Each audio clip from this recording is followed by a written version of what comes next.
What's up? I haven't done this in a while. What's up? What's up, guys? It's your boy Lim Flip Flops. What's good, guys? It's your boy Lim Crimmins. We're back with another video. Today we got the Whirlwind Assassin guide, build video, everything in between. This isn't a character I know very well, to be completely honest. I made one probably 10 years ago, and I imagine none of the items were the same. This character I made kind of at the end of May when I really stopped kind of grinding, so I haven't played it that much, to be honest, but it is so much fun. I'm having a really good time playing it. I want to give a quick shout out to each and every one of you. We finally hit 1,000 subs, so as you can see, videos are now monetized. We're having a good time. We're making content, and I really appreciate each and every one of you for making this happen. So for this video, I'm all ears. I want to know what you guys would do better, what you guys would do differently. Again, like I said, I'm no expert at a Whirlwind Assassin by any means. It's one of the most niche characters in the game. And as always, guys, smash that like button and sub to the channel so we can keep this channel growing. Let's do it.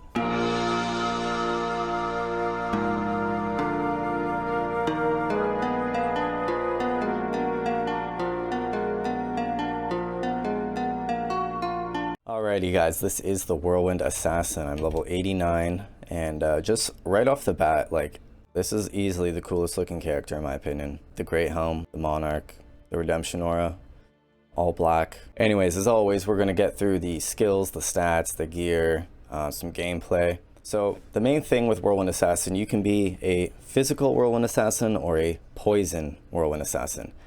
I've gone for more physical, but regardless of whichever you pick, you're going to max out Venom because this is just free damage. And it's a lot of damage over virtually no time, 0.4 seconds. Most poison in this game is over 2, 3, 4, 5, 6, 7 seconds. 0.4 seconds for this amount of damage is absolutely unreal. You're going to max out Venom, and because you're going to max out Venom, you're going to max out its synergy as well, which is Cobra Strike, which as you can see there is in the martial arts tree, which I've maxed out. Now when you use Venom, you can now use either Burst of Speed or Fade alongside of it. Can't use both, obviously, as every assassin player knows. You can only have Fade, which gives res and PDR, or you can have Burst of Speed, which increases your attack speed and your walk run speed. Normally I would have Burst of Speed. Anyone who knows me knows I love running fast more than anything. I just hate being slow. But in this case, because of the gear we're using and the type of incredibly aggressive gameplay that this Whirlwind Assassin uses, we're going to use Fade because I need all the res I can get and I need all the PDR physical damage reduction that I can get as well. It also reduces curses, but that's not that big of a deal in my opinion. So what I've done is I've put enough points into Fade just to get max res, including my gear, which ended up being 14 points. After that, you're going to max out Claw and Dagger Mastery. This is just pure damage for your Claw. There's not that many skills you need for this character, so you might as well go for pure damage and attack rating. Not to mention, you have a 21% chance of critical strike and doing double damage. Weapon block won't matter because we're only using a single claw with a Monarch shield. Psychic Hammer, Cloak of Shadows, Mind Blast, they don't matter. I just have a point into them just so I can get Shadow Master. Shadow Warrior you can use, but it's a lot weaker than Shadow Master and it just mimics whatever you use. So I don't have many skills into my character, so it doesn't have many options, whereas Shadow Master can use any of the skills in the assassin tree, which I find is a lot more helpful. Does a lot more damage, has a lot more life. I have 17 points into that, which have kind of resulted in just leftover points. This is kind of what I put them into whenever I level now. Moving on to traps now, you do want to put a point into Blade Shield. This just basically gives you a little coat of armor that does damage whenever an enemy hits you. It actually does decent damage, especially if you were to max it out. But as you can see, the damage is weak, but it also adds 3/4 of your weapon damage, which is going to be quite high in this build. So it actually does something. And you can imagine if you were like a Blade Assassin, this maxed out would actually do quite a lot more. For that, of course, we have Blade Sentinel and Blade Fury, which I'll put 1 point into so I could get Blade Shield. The funny thing with this build is you could actually just respec into a Blade Fury Assassin for, a declone killer or something like that, and you wouldn't really need to change any gear. Like, it's essentially the same gear. And I mean, it's not actually the same gear, but it actually does ridiculous damage still. Last but not least, we got the martial arts tree. I put 1 point into everything that gave me Cobra Strike, and I also have a point into Dragonflight. This is just for mobility, getting over bridges, moats, little walls, stuff like that. This is my teleport. It's not that accurate in my opinion. I actually don't like Dragonflight that much because you could click way up here and it won't activate because it's too far, or You know, you could be in the middle of the screen, obviously, and you could click up here, and it's not going to activate. It doesn't reach the full length of the screen for some reason, so you'd have to end up being only like this far away rather than the full screen. Kind of annoying, but still very essential for places like River of Flame. So that is that. So moving on to the gear now, like I said, you can be a physical Whirlwind Assassin or a poison Whirlwind Assassin. I went with physical, and we're going to start off with the armor, which is Fortitude. This is obviously 200% enhanced damage, which is just pure physical damage. 89 life, which is 1 per character level, and 27 res, which is mid. So this is actually a pretty poor Fortitude. If you're going to be a poison Whirlwind Assassin, you would use a Bramble, because obviously up to 50% poison damage is just absolutely ridiculous. So this just allows me to have some nice damage output, as well as really high defense. So the main part of the Whirlwind Assassin obviously is the runeword Chaos. Now this gives you the Whirlwind ability, so without this you can't make this character essentially.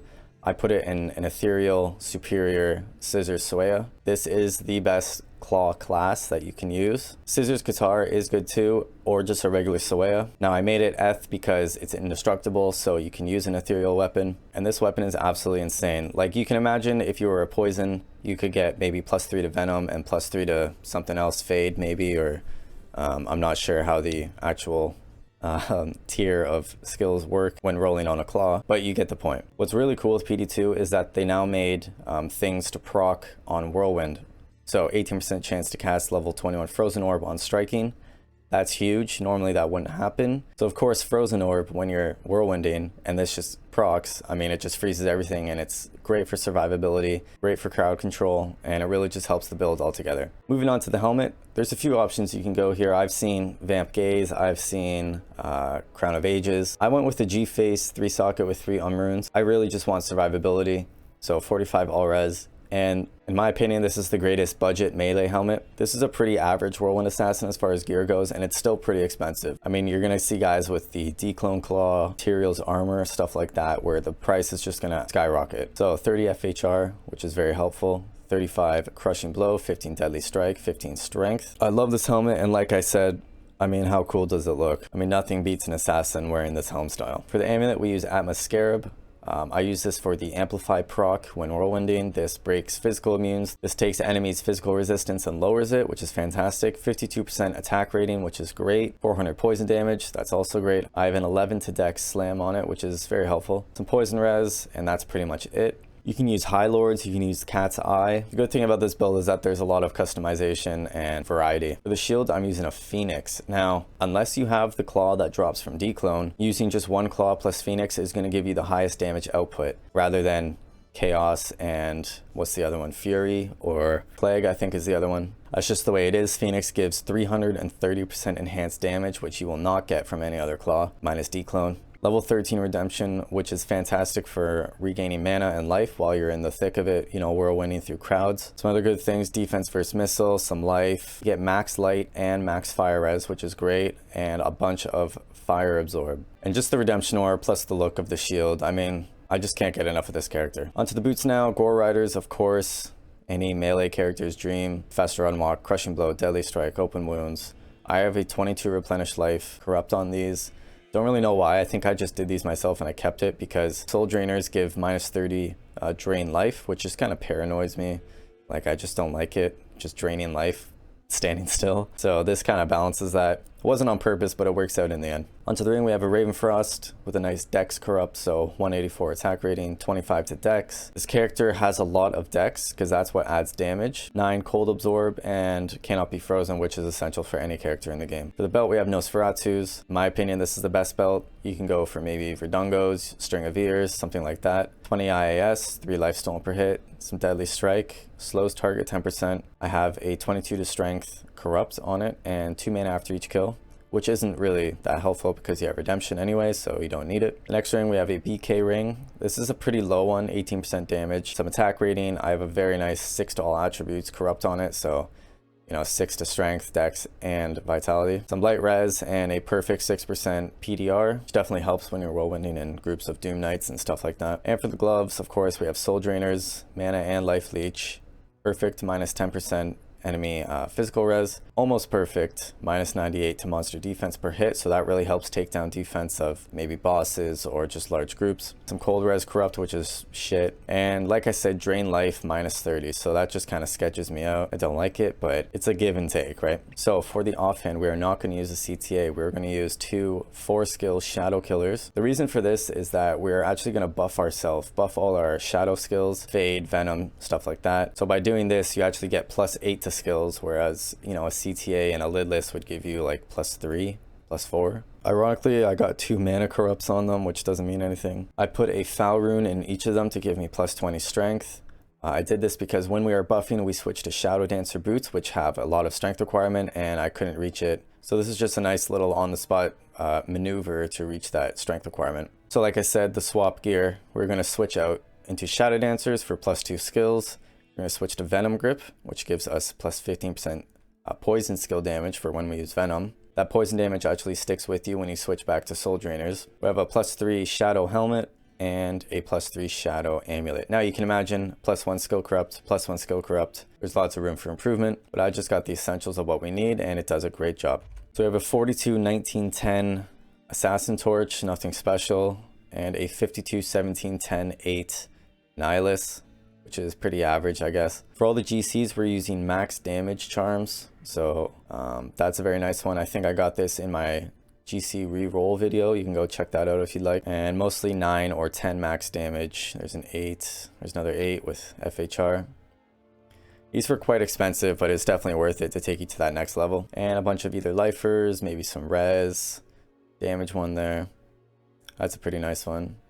Nothing too crazy there. The Mercenary is another great aspect of this character. So we're using a Beast runeword on an Act 5 Mercenary. We're doing this because the Act 5 Mercenaries come stock with a Might aura, and that adds to both of our damages, obviously. Another option is you can use an Act 1 Mercenary if you want that Natural Vigor aura. I personally think Act 1 Mercenaries are kind of broken. Obviously, them and Act 3 Mercenaries, they just don't really get into the mix of it. They just kind of walk around more than they actually attack. And if I'm in the mix of it, then they're going to be left behind and get absolutely swarmed and die. Whereas my guy has a lot of defense and PDR, so he can survive in the mix with me. So Beast runeword and an Eth Berserker Axe. Pretty good roll, 3 off perfect. And a level 8 Fanaticism, which adds to my attack speed and my damage. We have a Leviathan with a Raw rune just for some more fire res. This is for 29% PDR, so he can kind of tank and survive with me. Vamp Gaze with an rune just for more res. Again, 18% PDR. A bunch of life leech. Rax gloves with a useless corrupt on them, but again, life leech, strength, life after kill. String of ears, PDR, life leech. You can see the strategy here is obviously just PDR and life leech, just ultimate survivability. And goblin toes for 30% enhanced damage and 23 crushing blow. These are a very nice pair actually with a terrible corrupt, so that's kind of depressing, but definitely helps us damage. So let's go buff ourselves and then we'll check out our stats. So I'm gonna switch around.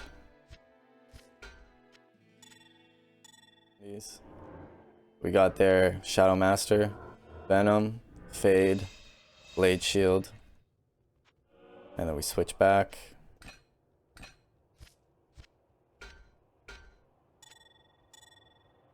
So I have just standard movement on my left click, and I have Whirlwind on my right click. As of right now, we do 9,000 damage. We should get to about 10k when my Mercenary procs his Might Aura. As you can see, Dragonflight there is super nice.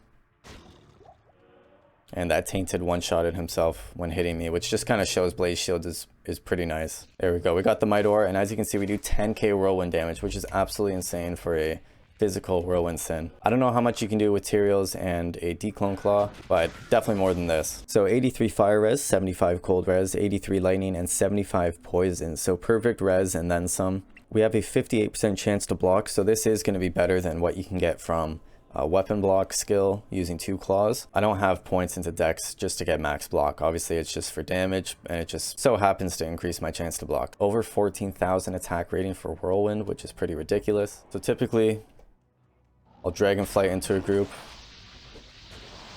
and just Whirlwind. Now you don't want to do big Whirlwinds, obviously.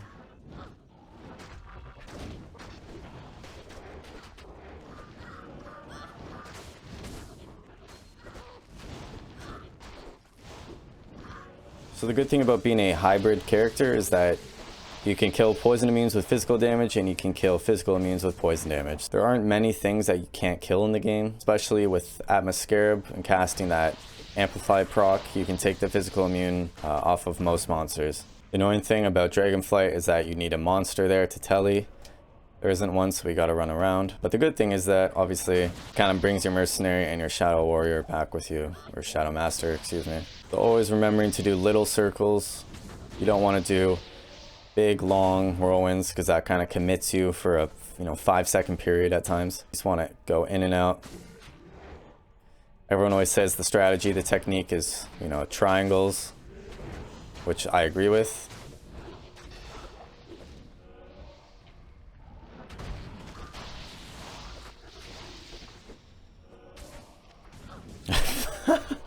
Jesus Christ.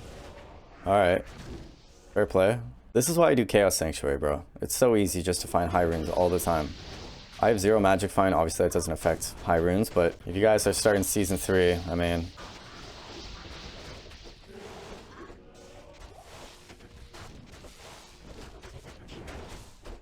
So what you never want to do is actually right-click someone with Whirlwind, because if you do, it's just going to single hit them. And ironically, it actually does quite a bit of damage, but you always want to Whirlwind around them, never actually click them to Whirlwind. For example, it just stops you, right? So what I generally do is just hold Whirlwind and I just don't stop.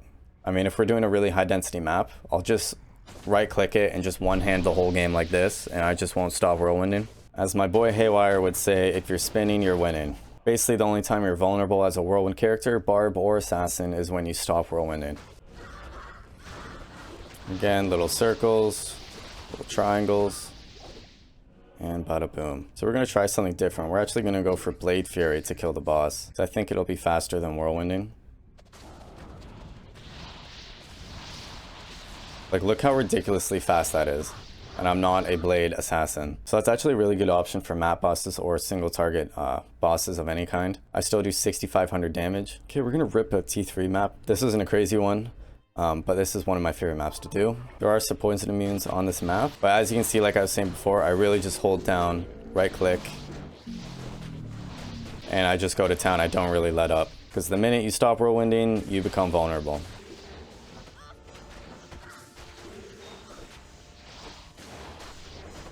So like I said, one-handed, just don't stop whirlwinding. If it's a group this big, it doesn't really matter how big the whirlwind is. You don't have to do little circles. But as you can see, I pretty much 1, 2, maybe 3 shot everything. Such a strong character. So see, they're up there. I'm going to try and Dragonflight because they're on my screen. And it won't do it because it's too far away. Another big thing like just happens here when you get mana burn. This could be really bad if you get stuck in a group and you get mana burned and you can't whirlwind out. That's why it's good to have some mana leech, just so you can get that survivability. Because if you get stuck in a group and you can't whirlwind straight up, like, you're pretty much just gonna die. But thankfully they fixed mana burn in Season 3, I've heard. So as you can see, they're on my screen here. If I want to Dragonflight, I can't. They're too far away, which is kind of annoying, even though they're on your screen. Because something like Blood Warp for the Necromancer, it doesn't matter where they are on the screen, you can teleport to them. So that I think can use some fixing. It's kind of good to herd them all together, so you get more bang for your buck for each whirlwind. Now Stormcasters are physical immune, but if we can proc a amplify damage, now they are not physical immune. So very easy to pretty much kill anything in the game, especially on a T3 map. You can still break immunities. Again, here, see? Mana burned, right? What am I going to do? So I have to use a mana pot.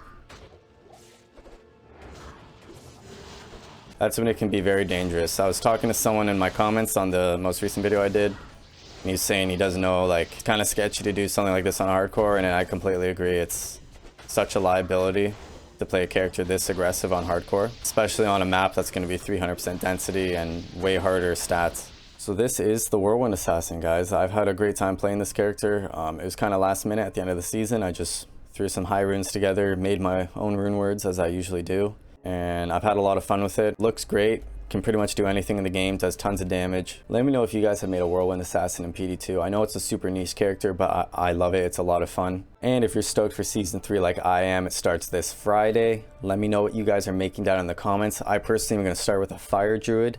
I've yet to make a Druid in PD2, so I'm actually really stoked. Again, another new character they made viable in this game. So as always, guys, smash that like button, sub to the channel, and I'll see you around. Cheers.